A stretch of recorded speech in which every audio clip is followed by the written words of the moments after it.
And we're live. Like waiting for the little circle to go. We are here, ready to go. I think Oceana, I'm hearing a little feedback. Oh, really? I don't know if you have, yeah, it's definitely yours. If you have headphones, do you have headphones you can put in? Because that might help. It has other times. Hello, everyone. It looks like a couple people have popped in. Say hi in the comments so we know if you're here or we know who is here. We know you're here, but say hello. And then tonight, it is tonight. Still daylight, but it's 5 o'clock now. That's sort of the beginning of evening, right? Yeah, we'll be talking about the last section, part 3 of the Case for Christ, focusing on the resurrection, and then also kind of his ending section where he summarizes his thoughts and kind of shares what he did with all of this information. So we'll talk about those sections tonight. So we've got Jeannie here. Hello. Kirsten and Nikki are here. And the writing songbird. Oh, that's Reese. Yeah, sorry, my brain was just like oh, that's good, Oceana. Can you hear us? Is it good? Yeah, I can hear you. Can you hear me? Yeah, I can hear you. Perfect. Okay. Awesome. It's a little fuzzy, but it's not echoey, so that's okay. Okay. I don't know what. Okay. Hopefully it's okay. I'll mute when I'm not talking. Is that okay? No, you're fine. You're fine. Is it okay? Okay. Sorry, everyone. It's not that bad. It's not that bad. It's fine. Hello, Amanda. Hi, Judy. Hi, Glenda. Read the book a long time ago, but it stuck with me. All right, sweet. So before we get started in chapter 11, once again, I'm joined by these 3 lovely ladies, and so I just want them to introduce themselves and maybe share. Okay, I'm going to ask you one of these fun questions that ChatGPT helped me come up with. If you could witness one event from Jesus' life firsthand, one event from Jesus' life besides the resurrection, we're going to talk about the resurrection a lot. So besides that, what moment do you think you would pick?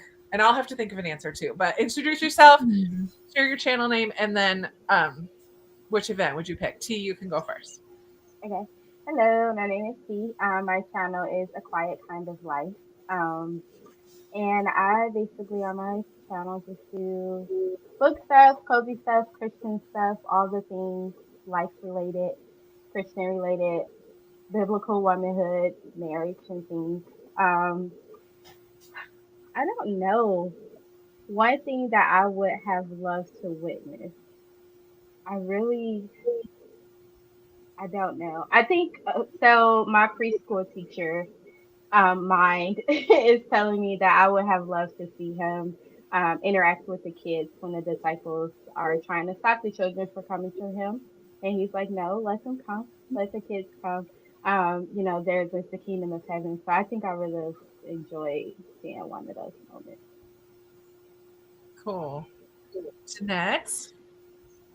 Hi, I'm Jeanette. I'm from the channel Jane Reads, and I read mainly Christian fiction on my channel and share my thoughts, do a few vlogs, tags, things like that. And the first thing that popped into my mind, and I don't know why, but it was the feeding of the 5,000. Just the multiplication of that. And I say I don't know why because I'm not a foodie person, but that was the first one that came to my mind. That's cool. And Oceana. Yeah, hi everyone. I'm Oceana. Sorry if I'm a little fuzzy, but yeah, my channel is Oceana Gotta Read 'Em All, and I read a whole bunch of different kinds of things, but Christian fiction, romance is kind of where I like to land. And I am stuck between either seeing Jesus walk on water or him calming the storm. I think either one of those would be really cool. I think I'll stick with the walking on water though, because I just want to know what that would look like someone actually walking on water when there's waves. Like, did he get wet, or like how does that work? So yeah, love it. The first one that came to my mind was when the friends brought, like, I want to see a miracle for sure. Mhm. And the one that popped into my head first is when the friends came and they couldn't get through the crowd, so they went up on the roof and cut the hole in the roof and put it down. And then the Pharisees got mad at Jesus, and he was like, whatever. Like, okay, well, to prove that it's not just about this, like, he made him get up and walk. So I just think that would have been a cool, I mean, all of it would have been a very cool moment. But yeah. Kirsten said, would have loved to follow him everywhere to pick when he calmed the storm. Yeah, birth, that would have been amazing. Oh man, to see the angels out in the field with the shepherds and see the heavenly host, because I learned like a host is like 10,000. So like there was thousands of angels in the sky, not just like we picture like the 5 little angels that we see in the nativity plays or whatever, right? But like the sky would have been filled, which that would have been so super cool. Transfiguration on the mount, that would be awesome. I would want to see when he healed the crippled man. Yeah. The one at the pool. Oh man, I just watched that on The Chosen recently. The pool of Bethesda, the crippled man who'd been there for years and he just couldn't get to the pool quick enough. Oh, and when Jesus came to heal, like it makes me so emotional, that show. Every time I watch it, I'm like weeping. But yeah, to see that firsthand would have been super cool, Pam. Awesome. Well, we are going to dive in, as always, kind of going chapter by chapter. So we're in part 3, which focuses on the revelation, the resurrection. And so 11 is medical evidence, and then evidence of the and then we'll go on from there. But so in chapter 11, kind of talking about, was Jesus' death a sham and his resurrection a hoax? Like talking about the medical. This chapter, like, breaks down the crucifixion. And I don't think I really underlined anything because it was just so, I did towards the end, but it's hard to read, isn't it? Yeah. And like, I mean, it's one of those things that's so familiar to our brains because we have talked about Jesus dying on the cross for our sins since, well, for me, since I was very little. So not that I forget how painful and brutal it was, because we know that, but to say it's painful and brutal, but then to talk detail is different, right? It's different to say it was a painful and brutal experience, but then to talk about how close to end of life they beat you and how you could see his spine because of the things in the whip. Like, some of those details are just humbling to read, heartbreaking. Like it just it's hard. Yeah, I found it hard. I don't even necessarily like reading it in the Bible, like the crucifixion, just because it's like, oh Jesus, and yet we know that he does rise again, but like, but he had to go through those like terrible, painful moments, and it's really hard. I don't like pain, so same. I like when I imagine it, I'm like, that is like, beyond what I could ever be okay with. I think for me, it's like his strength, and it's like so many people die at that point with the flogging, but like his strength, he's like, okay, I got a lot of people I got to do this for. Like, I can keep going. I can push myself. I think that shows like the 100% God of him, because a normal human would not have been able to take any of that. So it's like, if there's any doubt about deity, like that's the proof. Like nobody, we barely can stand to break a bone. Like so it shows like his strength, and it's really, really difficult to read. Like I did appreciate too at the beginning, talking about him in the garden and like sweating blood. And is that even a possibility? Like, is that a figure of speech, or is that something that can really happen? And just learning about when somebody is under such extreme emotional stress that they can, like, it's not like dripping, but the sweat will have blood mixed with it when it's that kind of stress. And just knowing from that Jesus knew what was coming. And that I can't even just that he knew what was coming and was still willing to go through it. And even in like the next scene when Judas comes healing somebody because Peter got Petery on it and it's like impulsive and chopped off someone's ear. And even in that moment when Jesus is so focused on what's coming and what he knows is about to happen, still his love for that high priest servant who got his ear cut off and he healed him right there in that moment. I just can't. Our minds, it's difficult to comprehend that knowing what's coming and yet still being willing to go through with it. Whew. Yeah. Yeah, it's a lot. Yeah, he must have known how painful it was going to be for him to be that, like, was he afraid? Is that why that he was sweating like that? Because if he was anxious about it, then he's afraid of the pain, which sucks to think about, like, Jesus, like, feeling that, not wanting to do it, but, like, kind of forcing himself, or he submitted to God for it, but, like... Submitting, 100%, because, he even phrased, like, if there's any other way.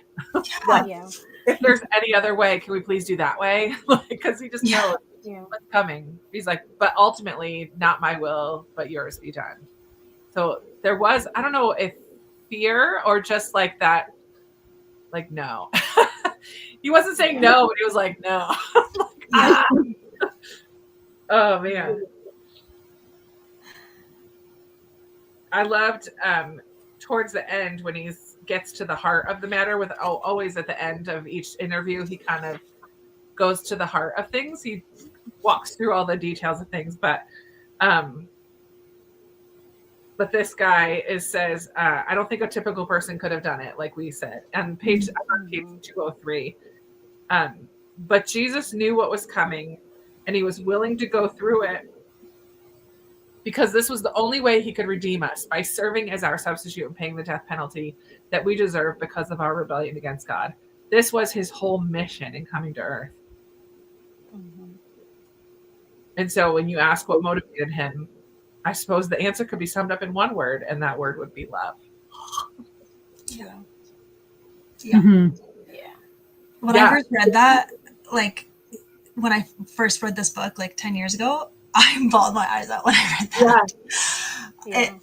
I still feel it now, or like, how can he love us that much? Like, it's just, it is kind of a little sense of how we can't even comprehend that level of love, that he would do that for us. And it is very humbling. Like, I do not deserve that. Yeah, this was interesting, Amanda, that they invented a word to describe the pain because there was no word to talk about it. So excruciating means out of the cross. Oh, wow. Like, crucifixion is the most painful way to die, which is just crazy. So here's my question. Like, why do you think it's important to establish beyond a shadow of a doubt that Jesus truly died before getting into the resurrection?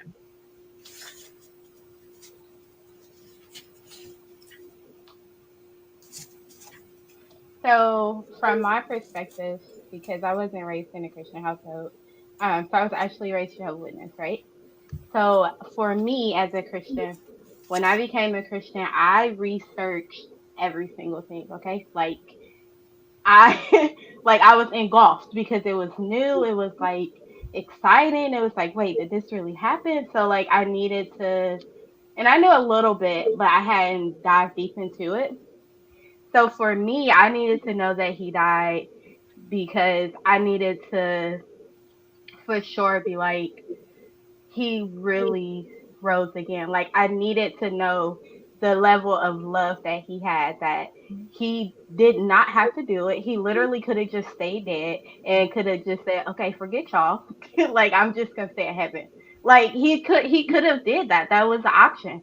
But for him to be resurrected again, for the women to see him, for I think it was what over 500 people had seen him after he was resurrected. For that to happen, we needed to have the scientific proof. And I am like a sticker for like I need the facts. I need to know what's the facts. So for me as a Christian, I feel like he had to die before he rose again because it makes it all make sense.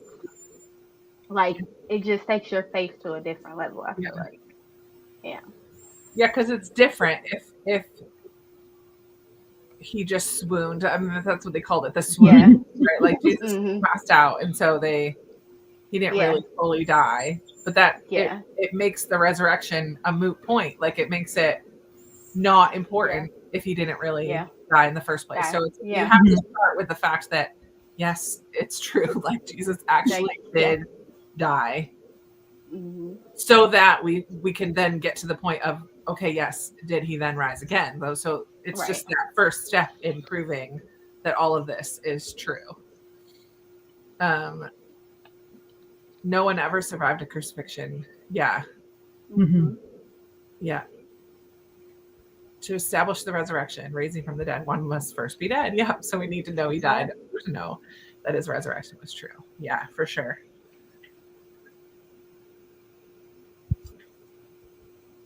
Yeah, I mean, we can move on to the next chapter. I think that we've established and we believe fully that Jesus did truly, in fact, die, and it was awful. It was not an easy or quick process. Yeah.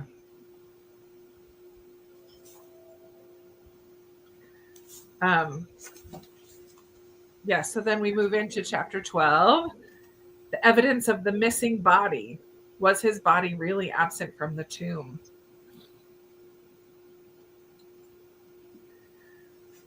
So anything that stands out to you or that you found interesting from this chapter? Yeah, I think this pairs a little bit to what we were just talking about, like why did he have to die? On page 205 for me, like kind of at the very beginning of chapter 12, the empty tomb as an enduring symbol of the resurrection is the ultimate representation of Jesus's claim to being God. So yeah, he had to have died to show the level of power that he has to raise himself from the dead. So that's why the empty tomb is even more proof that he was also God while being human. And then the fact that it was this huge stone, right? So it wasn't a grave robber. It was soldiers posted outside.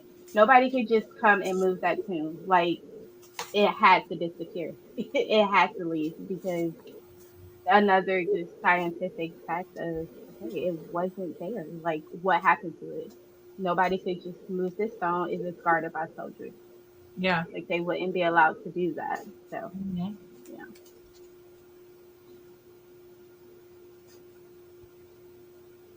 I love how it like starts right from the beginning. Like, well, was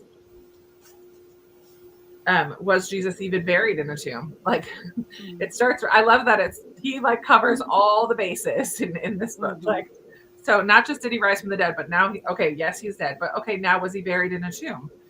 Did Joseph really? This guy who was part of was he part of the Sanhedrin?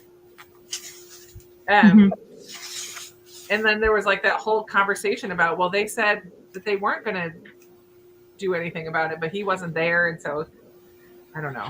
There was a lot about Joseph of Arimathea in this one.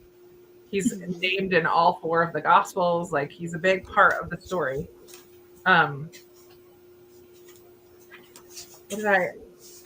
love that there was on page 210, he's just talking about, is Joseph of Arimathea historical? Like, did this guy really exist? Is this really what happened? Joseph buried him in his tomb. But I love that it's like, if this if this burial by Joseph were a legend that developed later, then you would expect to hear other burial traditions of what happened to Jesus' body. Like if this is something that showed up later as a legend, like the legend of Jesus' death and burial, whatever, like then you would probably hear other stories too, or other variations of it, but there's just not. There's only this one story or this one truth. So it says the honorable burial of Jesus is one of the earliest and best attested facts that we have about the historical Jesus. So like it's fundamentally reliable that Joseph buried him in his tomb. Like that's kind of cool. Yeah.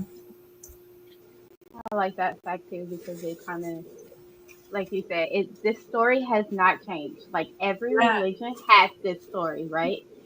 So it just kind of makes you think because even let's say the fables of like the older people passing down stories and the storytellers, there's always a different variation of it. There is no different variation of what happened to Jesus. Like there's none at all. Everybody says the same thing, whether they believe he was just a man or they believe that he was, you know, who he is.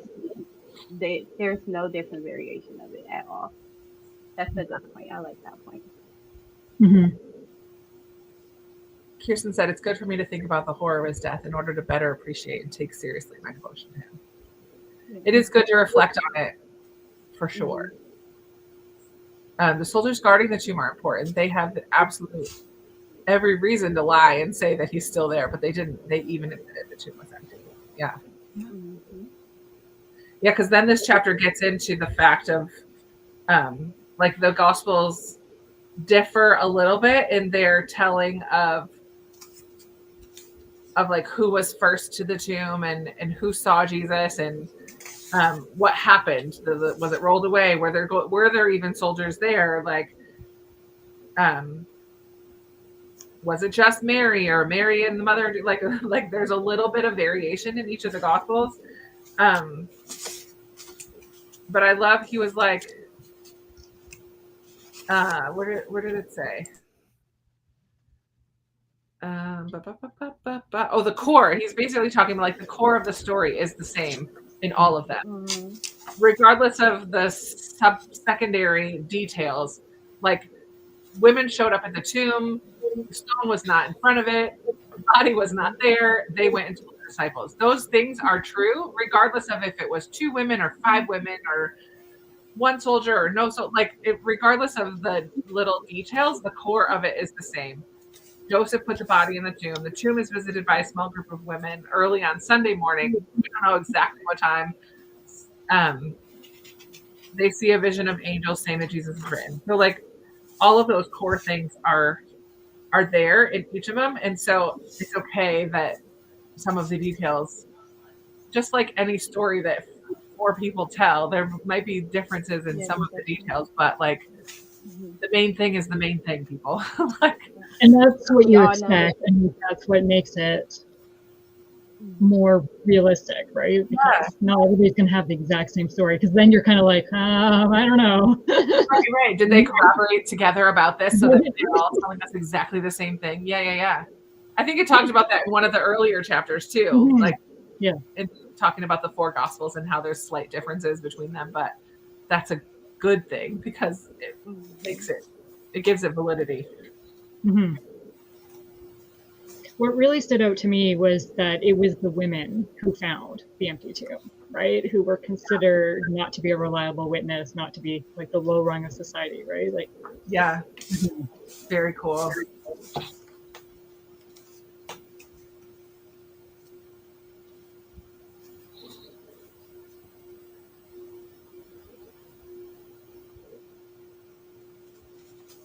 I love the end is like conclusion. The tomb was empty. The tomb was vacant.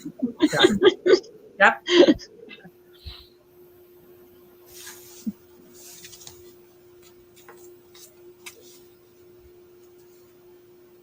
Anything else from this chapter?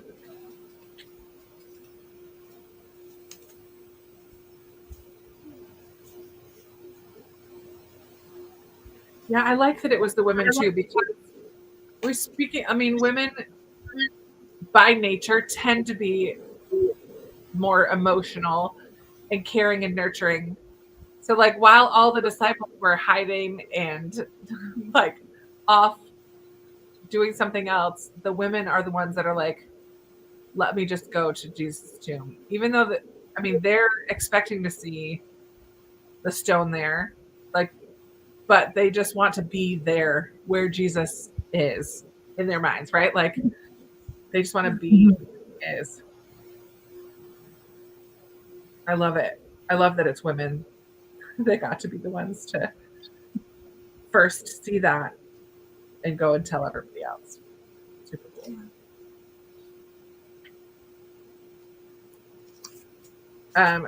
So then in 13, we kind of start talking about the resurrection. Was Jesus seen alive after his death on the cross? So talking about the appearances of Jesus that get mentioned in the Gospels, and diving into that a little bit.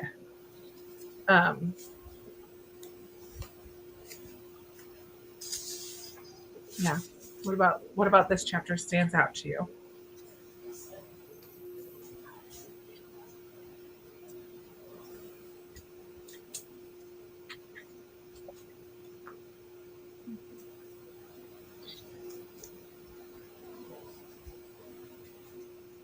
Even though like nobody actually sees the crime happen or the event happening, right? You can piece everything what happened together based on what has happened, right? Like what the police do with evidence. Like that really kind of by putting everybody, he died, the tomb was empty. So the result is he rose. I loved the paragraph on 228, I think towards the beginning of the chapter. Talking just about that, like the cause and effect. Science is all about cause and effect. We don't see dinosaurs, but we can study the fossils and learn about them and what life was like back then. We may not know how a disease originates, but we can study its symptoms. Maybe nobody witnesses a crime, but police can still piece together the evidence after the fact.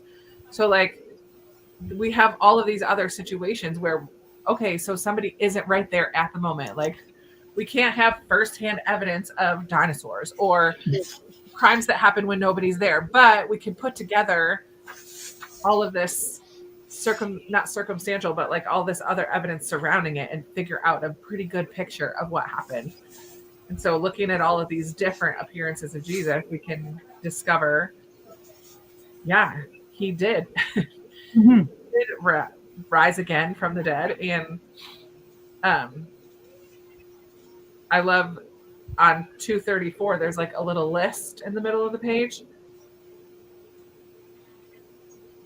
talking about all the different times that Jesus revealed and like showed himself to people after the resurrection. Mary Magdalene, the other women, the road to Emmaus, to Cleopas and another disciple, 11 disciples, 10 apostles, Thomas, 7 disciples, the 500, like all of these different situations where he did reveal himself.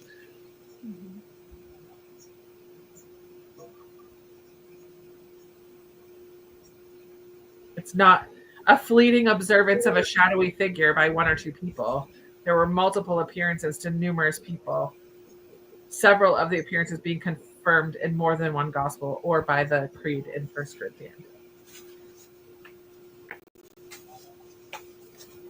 Yeah, and then I do like that he talks about modern day and how we're okay with believing a testimony now from not that many people and still take it as true. And yet he's talking about like how many people that we actually do have on record that saw Jesus. And yet we still are like, yeah, but we really trust them, Whereas like now we totally trust like 1 or 2 testimonies. So he, in a way, I guess I feel like it's calling out our hypocrisy from modern times that we're okay with it just because it's not Jesus. Yeah, this is true. Kirsten, I like this too. I love when it challenges the theory that people hallucinated Jesus being alive. That's just not possible. Yeah, I love how it breaks down. Like a hallucination is one person seeing a vision. It's very rare, or it doesn't happen that more than one person see the same vision. So to have all of these instances where people have claimed to see Jesus just doesn't work. That's not how hallucinations work. Like that's not a possible thing.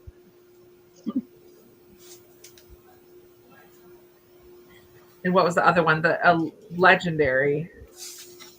But we've talked about this before, and we're going to talk about it again in the next chapter, I think, where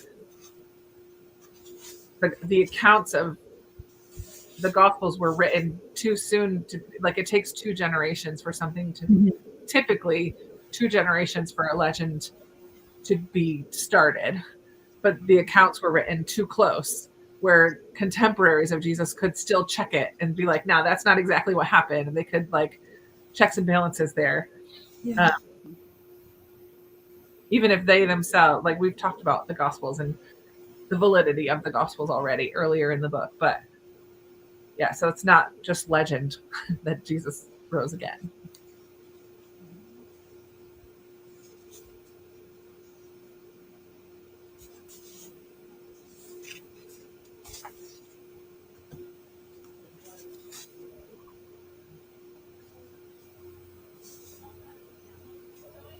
Oh, his story at the end of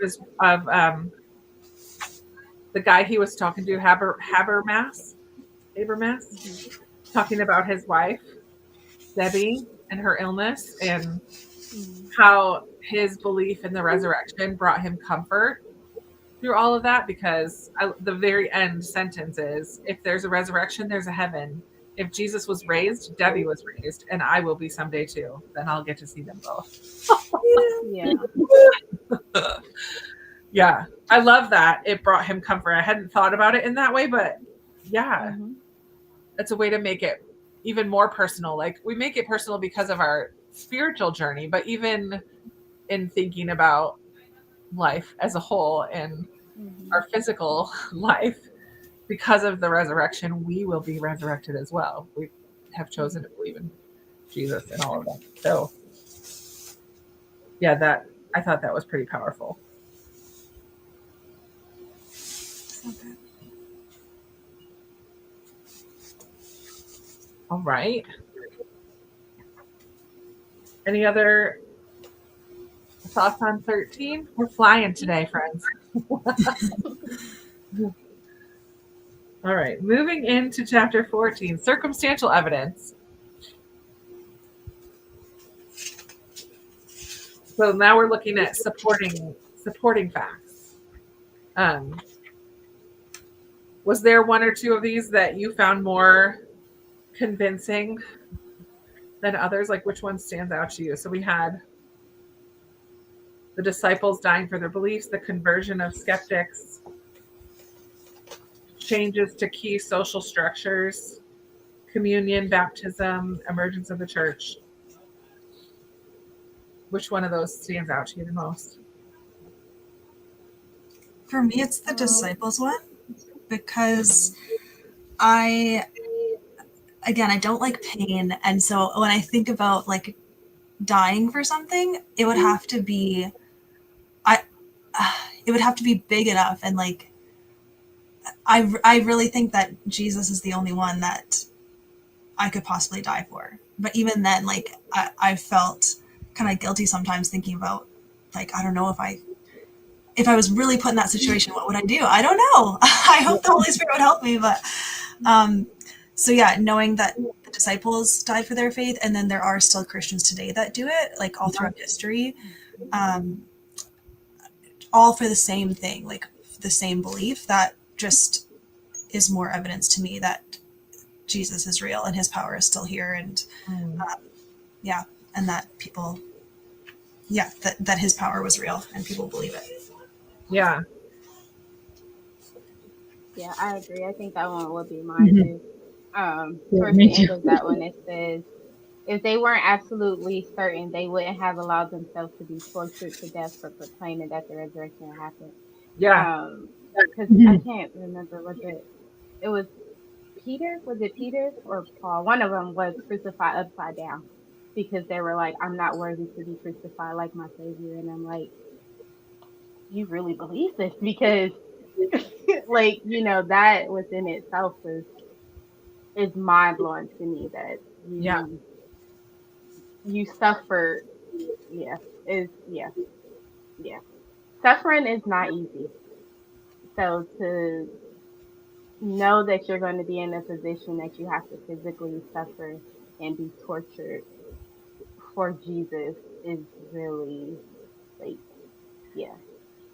You Yeah. gotta believe it. You have to.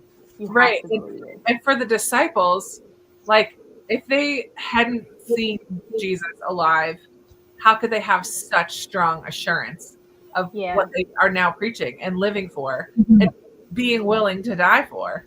Like, because they had seen him with their own eyes, Yeah. they had that shift. Because, I mean, right after the crucifixion, there was a lot of that. Messiah wasn't exactly what they were thinking that he was going to be. Yeah. Right? Like, what? Jesus died? Like, they were expecting him to take over in the moment the Roman government and Yeah. all of that. That's not what happened. And so there was this level of devastation. So then everything shifted because then they see Jesus and are put on mission to go and tell other people, and their whole life changes from that point. And then there's a new confidence. I know the Holy Spirit helped them with that too, but to the point that they were willing to die is that beyond a shadow of a doubt convinced that they had seen Jesus alive from the dead. Yeah. Mhm. Because I always think about how close were they to him. Like, that's like Yeah. best friends on another level. Yeah. Right? And for your best friend for you to see that he died like that and see the things that he went through, you gotta believe it. You have to. There's no way that you could see all of that and just be like, oh, he was lying about everything. Like, Yeah. and there was even a point early on in his ministry where he didn't even want them to go and tell other people who he was. So it's like he's not lying. Like, he's legit. Like, yeah. Yeah. That, yeah. Yeah.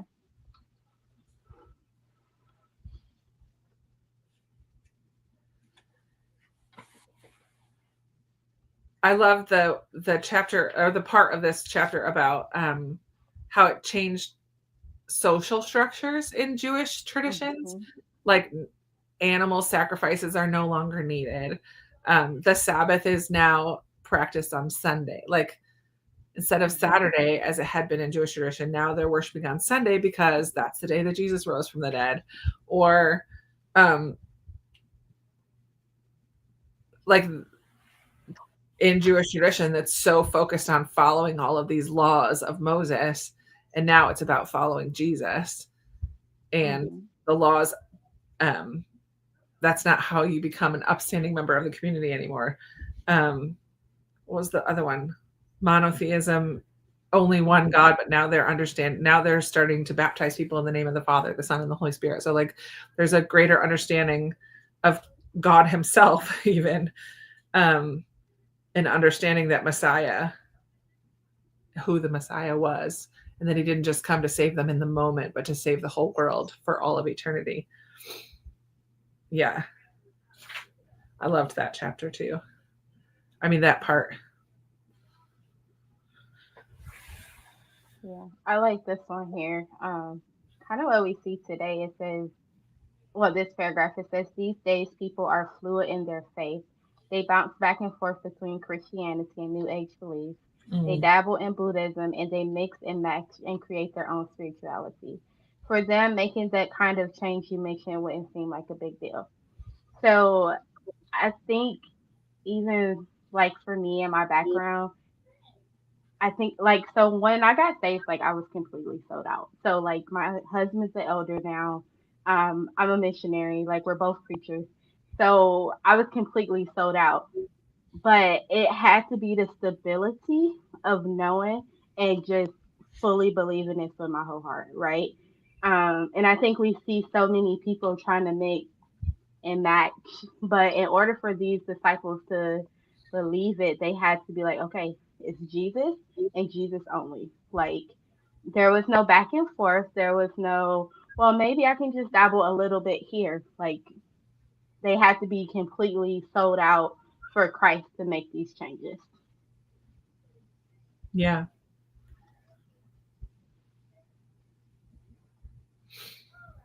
I loved the comparison of when talking about communion and baptism, and the comparison of if a group of people love JFK, John F. Kennedy, right? Because talking about communion specifically, where we do honor and remember the crucifixion, right? Where his body, this is my body broken for you.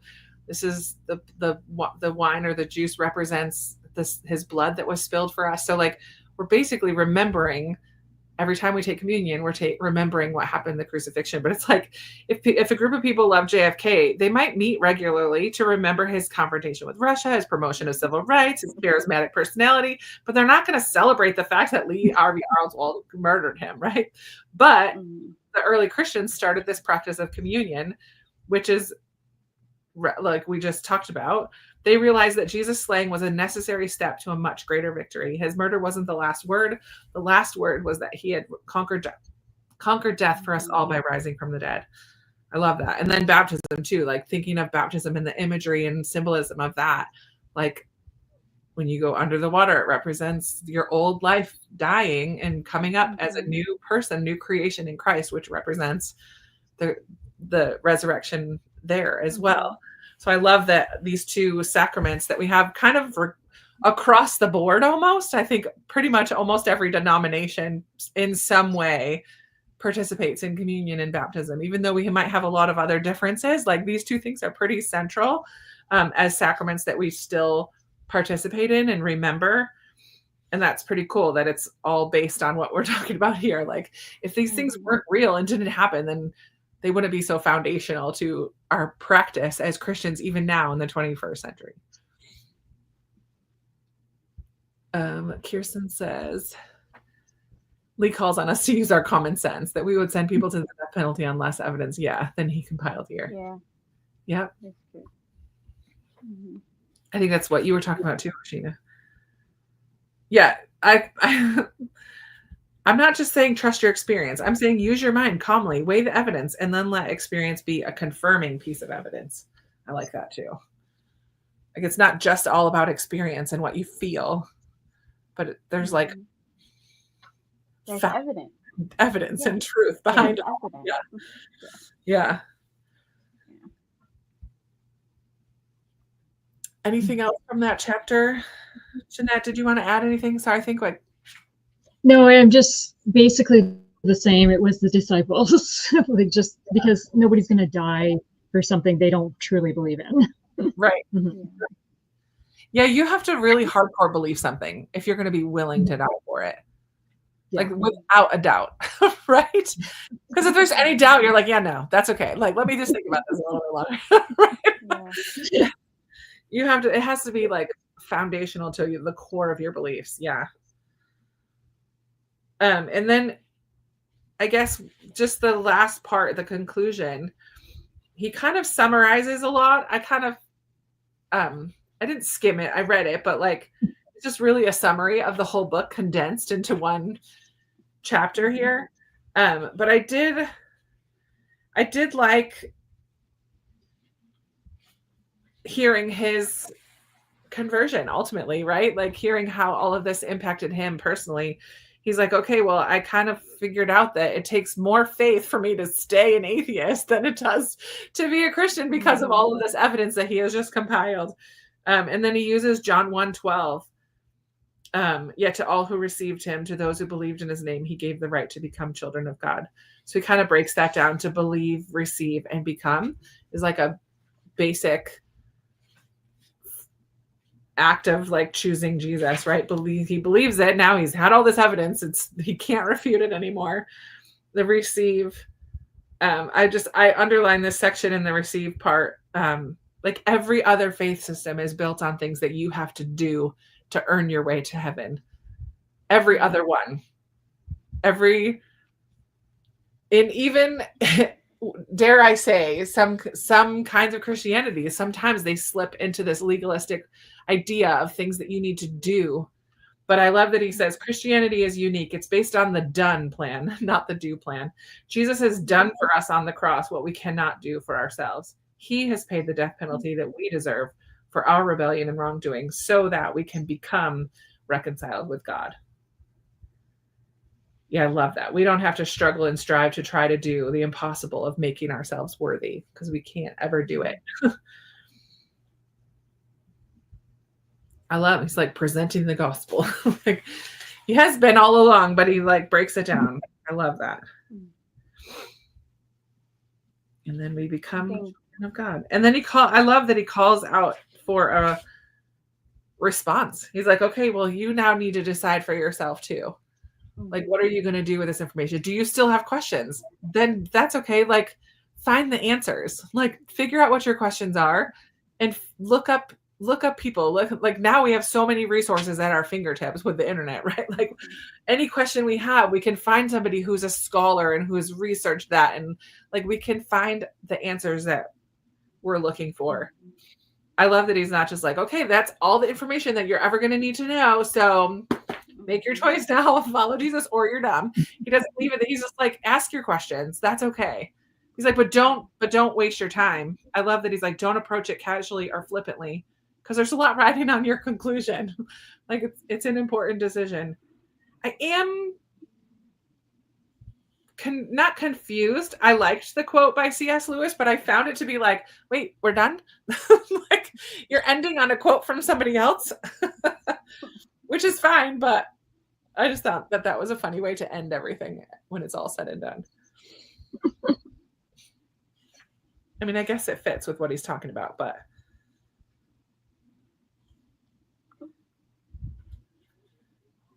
anything else from, I know, do any of you still have questions after reading this? I really didn't. This fully convinced me, even though I was convinced before, but like it just like strengthened my faith so much, knowing that I'm not believing something that makes no sense. And so just to see how much sense it makes, was really encouraging. And I'd be like comfortable recommending this to anyone who has questions. So yeah, I think it does a great job. I think he's good at like making it clear he was very skeptical and he wanted to prove himself right, that Jesus is a hoax and like Christians are just believing nothing. And it feels like he kept that up for a while until the tone almost changed where he's like, oh, I'm starting to believe this. Like there's too many experts are telling me these things that make sense. And then for him to, I guess, be humble enough to say like, no, I was wrong. And this evidence is convincing. So yeah, I think it could appeal to a lot of people. But yeah, as a Christian, it meant a lot to learn all this. Yeah. I think that's what bothered me about it is during the interviews, he's come across as if he's a skeptic. And then we read the conclusion. He did these interviews 18 years after. Like all his conversion is based on what he read from these guys. Because that was part of reading. Why did you decide to interview this person? Like what led him to each? And it's not till the conclusion where we find out those answers. So it's kind of like he's leading us as if he's a skeptic when he was actually doing the interviews, but he wasn't when he actually was doing the interviews. And so that just kind of bothered me a little bit to read that at the end. I would have liked that maybe at the intro to know that he'd already, I know why it was included at the end, but yeah.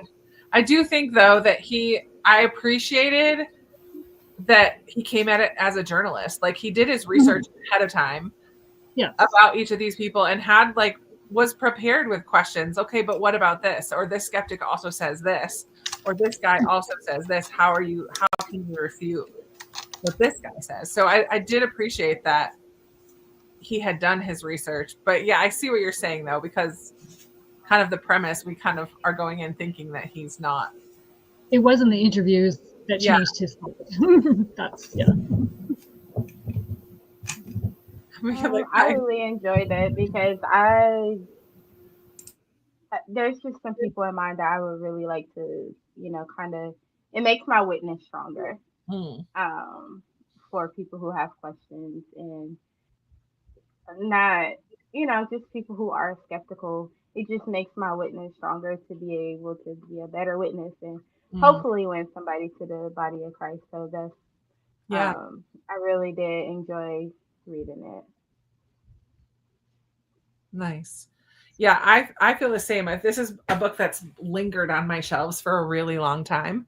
I don't know if I had some kind of like intimidation about it, but I'm glad that I finally read it because I did feel it to be very encouraging and like foundational. I'm not I tend to lean more experiential, and like even talking to people about my walk with God is definitely more about how I've seen him and felt him in my life and all of that. Like I know the foundations of my faith, but apologetics is not my strong point. So to have a book like this, where if I am having a conversation with someone who does feel skeptical, I feel more able to have those conversations, or like, let's chat on Tuesday and then like Monday night, like refresh myself with like some of the factual side of things. I think it's going to be a good resource. It's definitely one that's going to stay on my shelves. And I love, Kirsten was like, I just want to buy a crate of these books and start passing them out to people. Yeah. Oh yeah.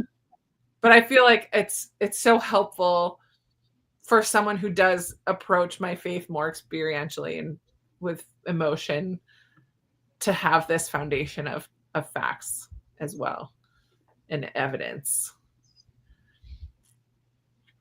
I'm so glad that you guys seem to all resonate with it as well in the comments and here on screen. So I have some fun questions just for the last couple of minutes. Are you ready? If you could interview one biblical figure the way that Lee Strobel interviews the scholars, who would you pick? And what would be something that you'd want to ask them? Moses. Ooh, what would you ask him? How frustrated were you that an 11-day journey took so many years? That journey was supposed to be 11 days, not 40 years. Like, how frustrated would your leader be if he constantly has to poke and prod you to do the right thing, to the point that God's like, you know what? Let's just make this a little bit longer. Like, you're this close to your blessing, but I'm going to make it this long because you're being disobedient. Like, how frustrating is that to a leader? Yeah. Like, yeah.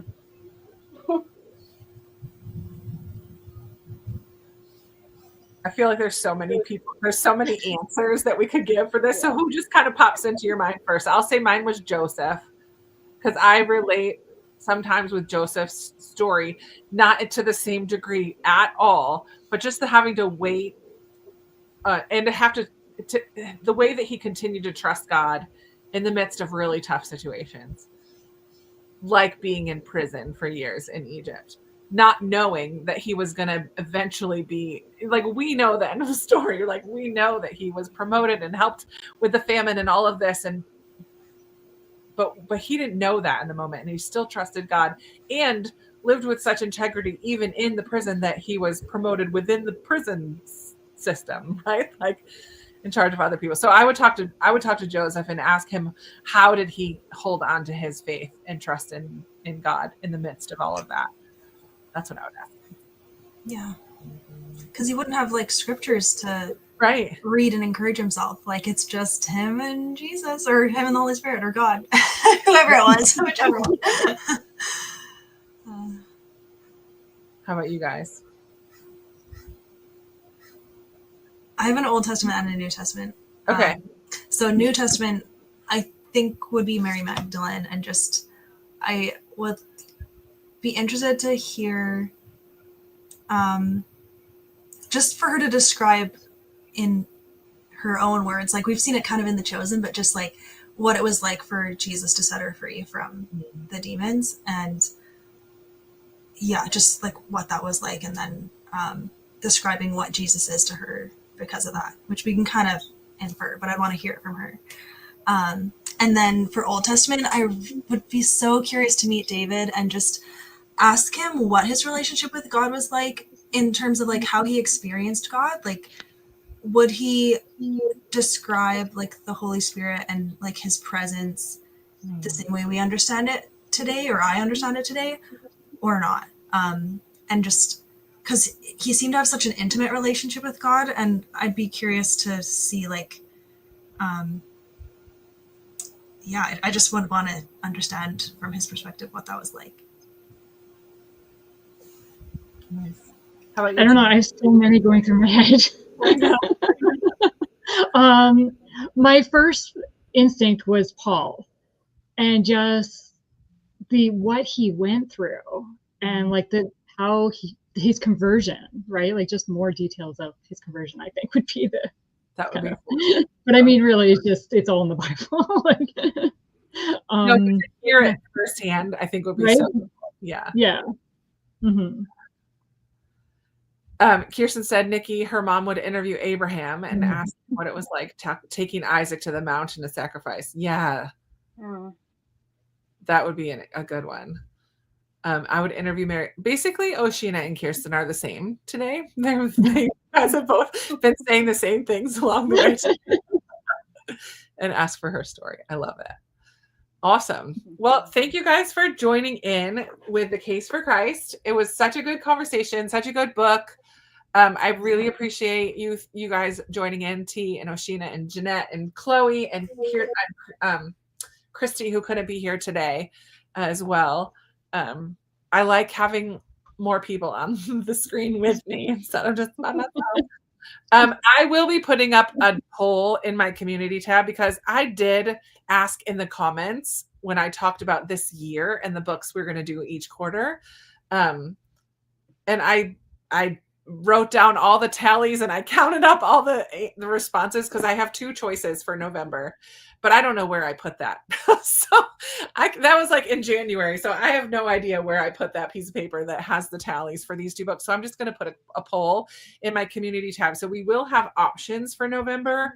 One of them is called Remember God by Annie F. Downs. And this one is kind of about, well, I'll just read some of it. I know God is loving. I know he's good. I believe he's big and powerful, but sometimes I wonder if he's really kind, really deeply, always kind. I feel like this one is going to have a more conversational, anecdotal style. Yeah, in the back of my mind, God reminds me that he is the same trustworthy God, the one who always finishes stories he starts. This is my story of wrestling with our God who gives a limp and a blessing. A God who is always kind, even when my circumstances feel opposite. God is who he says he is. He's kinder than you imagine. So that's kind of the vibes of this one, Remember God. And then the other one is going to be more theological, tell her story, how women led, taught, and ministered in the early church. And Jeanettte Gupta is a theologian, and it's going to just talk about women were there. Basically, that's tell her story. For centuries, discussions of early Christianity have focused on the male leaders in the church, but there is ample evidence right in the New Testament that women were actively involved in ministry at the frontier of the gospel mission and as respected leaders. So he's going to, Jeanettte Gupta calls us to bring these women out of the shadows by shining light on their many inspiring contributions to the planting, growth, and health of the first Christian churches. We discover major roles of people such as Phoebe, Prisca, Junia, Nympha. And when we understand the world in which Jesus and his followers lived and what the New Testament attests about women in the church, we see that women were active participants and trusted leaders all along, welcomed by Paul and other apostles. Were equipped for ministry, leadership, instructed others, traveled long distances, were imprisoned, and once in a while became heroes and giants. New Testament writers tell their stories. It's time for the church to retell them again and again. So kind of like women in the church. So these are the 2 options for November. So stay tuned. Probably tomorrow. I'll put a poll up. I don't know when, but maybe after, I don't know, a couple days. But that poll will be up so you guys can vote and maybe join in if you're able to. That's all for us today. Thank you guys in the comments for being here. I know many of you were here with us each week, and I appreciate that so much. And again, thank you to Oceana, Jeanette, and T. I will make sure their channels are linked in the description. I think I might have forgot to go in and do that before we started today, but I will make sure their channels are there. So go and give some love and support over there in each of their places. And that's going to wrap us up. Thank you guys so much. Thank you, Krista. See you soon.